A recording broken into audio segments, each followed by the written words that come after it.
Welcome to our channel. I'm Ed Weir, former district manager of the Social Security Administration. Me and my team help people throughout the country navigate Social Security and Medicare, retirement, disability, survivor benefits, Medicare Part A, Part B, Part C, Part D, Medicare Advantage Plan, Medicare Supplement plans, prescription drug plans, all of the above. So give us a call. Our help is always free.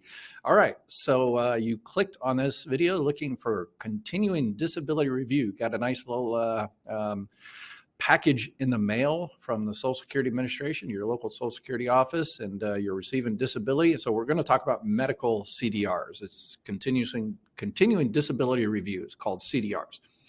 There's also a work CDR that if you're working, they review. It's a continuing disability, but it's a work review. But we're going to stick with medical reviews.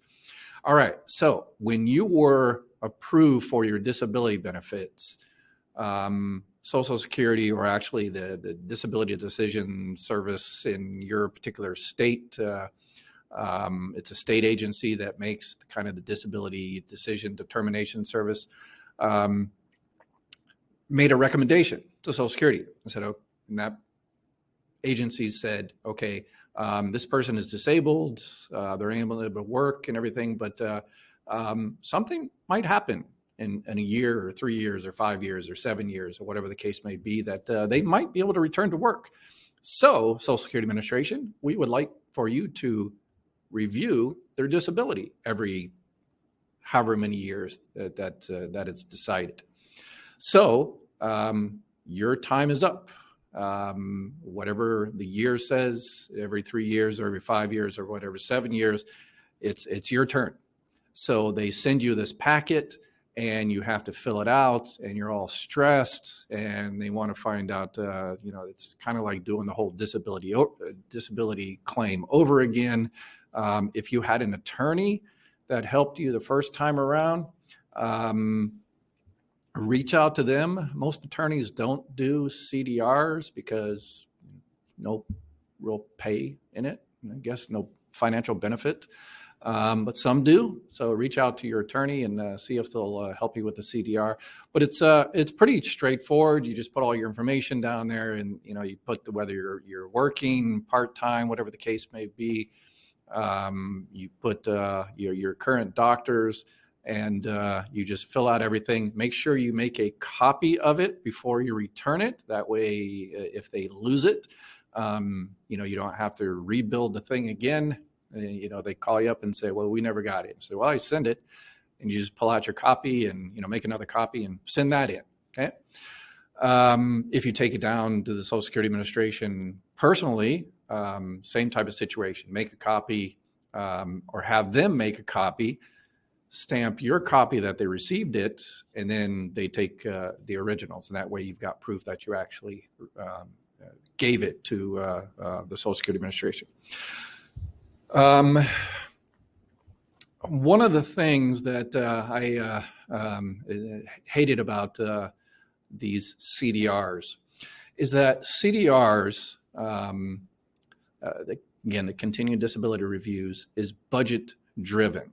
Okay, there's for the most part, the agency, when they go to Congress with hat in hand and they get money, Congress often says, okay, here's your your money for your buildings, your electricity, employees, and stuff like that. But we also are going to give you X amount of money to make sure you're taking care of the trust fund, to make sure that people actually are entitled to those disability benefits, are actually entitled to SSI, supplemental security income. So we're going to give you extra money so you can do those reviews to make sure you're taking care of the trust fund and taxpayers' money and all the rest of it.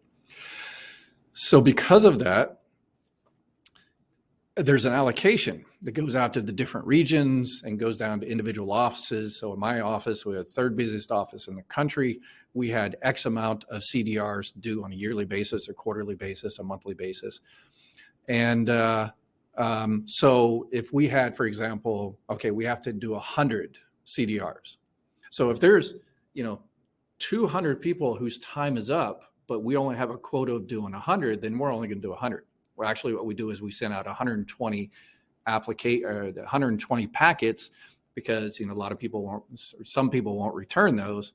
And then if you don't return them, your benefits just might stop. So it's important that you return these packets.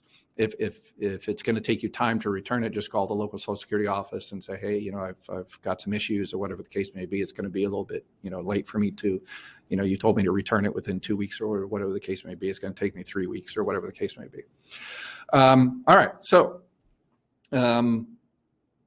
because of this kind of quota system that exists, we send out these packets, and then, we get the 100 back. But then, for example, let's say another region or another office in the area went over their quota. And now we were supposed to do 100, but now we only got 75 left. What I'm getting at is fill out the paperwork and don't sweat it. Don't stress, don't panic. Because in some cases, you have diligently filled out all of this paperwork, send it in the Social Security office, and it will just sit there and nothing will happen. Why? Because we've only got funding to process 100 of those. And yours is a number 105, so we're not going to do anything. And, we might send out a packet to you next year or 3 years from now. So many people stress because of this. I send it in. I hope my disability is going to be approved. What am I going to do if I, don't get this money? Just fill it out as best as you possibly can. Send it in. And if you're truly disabled, and you shouldn't have any issue. But if you don't hear anything, that might just be the case. We never processed it. We never went any further, other than the package is on somebody's desk, and nothing will happen. It's one of the unfortunate things. We stress out people that we shouldn't need to, based on something we're not going to process because quotas and budgets and all the rest of it. But that is the reality. Stick around if you want other tips, tricks, and secrets. And most importantly, check out this video. I know where all of the mistakes that Social Security makes. So I put together a video. If you're currently receiving Social Security, which if you're watching this, you are receiving Social Security disability, have a beautiful day.